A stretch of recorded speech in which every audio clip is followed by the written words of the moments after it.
രൂപീകരണം മുതൽ എല്ലാ വർഷവും എന്നോണം ഇന്ത്യൻ നാഷണൽ കോൺഗ്രസ് സമ്മേളനങ്ങൾ നടത്തിയിരുന്നു. ഏറ്റവും പ്രധാന INC സെഷൻസ് നാം ഓർത്തിരിക്കേണ്ടതുണ്ട്.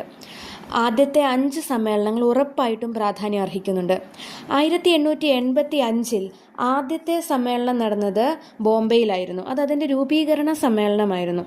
അതിൻ്റെ പ്രസിഡന്റ് ആയിരുന്നത് WC ബാനർജി അല്ലെങ്കിൽ വുമേഷ് ചന്ദ്ര ബാനർജി ആയിരുന്നു. ഈ സമ്മേളനത്തിൽ 72 പേരാണ് പങ്കെടുത്തത്. 1886 രണ്ടാം സമ്മേളനം കൽക്കട്ടയിൽ നടന്നു. 434 പേർ പങ്കെടുത്തു. ദാദാഭായ് നവറോജി ആയിരുന്നു അന്നത്തെ പ്രസിഡന്റ്. അദ്ദേഹത്തെക്കുറിച്ച് നമുക്കറിയാം. ഇന്ത്യയുടെ വന്ധ്യവയോധികൻ എന്നറിയപ്പെടുന്നു. അതുപോലെ കോൺഗ്രസിന് ആ പേര് നിർദ്ദേശിച്ചത് ദാദാഭായ് നവറോജിയാണ്. ചോർച്ചാ സിദ്ധാന്തം അവതരിപ്പിച്ച ആളാണ്.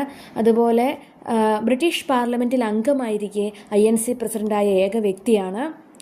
കോൺഗ്രസ് പ്രസിഡന്റായ ആദ്യത്തെ പാഴ്സിയും ദാദാഭായ് നവറോജിയാണ്. ഇനി 1887 മദ്രാസിൽ വെച്ച് തേർഡ് INC സെഷൻ നടന്നു. ദക്ഷിണേന്ത്യയിൽ നടന്ന ആദ്യത്തെ സമ്മേളനമായിരുന്നു ഇത്. ഒപ്പം ആദ്യമായിട്ട് ഒരു ഇസ്ലാം മതവിശ്വാസി പ്രസിഡന്റായി വന്നു, ബദറുദ്ദീൻ ത്വയബ്ജി.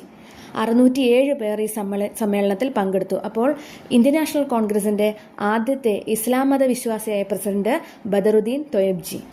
പിന്നെയുള്ള 4ഉം 5ഉം സമ്മേളനങ്ങളിൽ വിദേശികളാണ് അധ്യക്ഷന്മാരായിരുന്നത്. 1888 4ാം സമ്മേളനം അലഹബാദിലാണ് നടന്നത്. അന്ന് അതിൻ്റെ പ്രസിഡന്റായിരുന്നത് ജോർജ് യൂൾ ആയിരുന്നു. INCയുടെ ആദ്യത്തെ വിദേശ പ്രസിഡന്റാണ് ജോർജ് യൂൾ. ഈ സമ്മേളനത്തിൽ 1248 പേർ പങ്കെടുത്തു.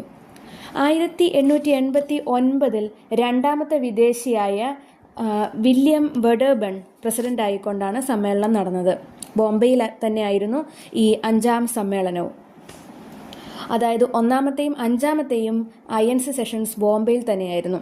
വെഡർബൺ 1889 1910 അങ്ങനെ 2 തവണ പ്രസിഡന്റ് ആയിട്ടുണ്ട്. അങ്ങനെ 2 തവണ INC പ്രസിഡന്റായ ഏക വിദേശിയും വില്യം വെഡർബൺ ആണ്.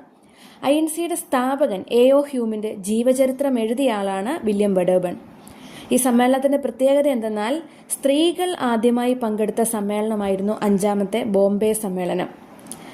പണ്ഡിത രമാഭായ് ഉൾപ്പെടെ 10ഓളം സ്ത്രീകൾ ഈ സമ്മേളനത്തിൽ പങ്കെടുത്തു.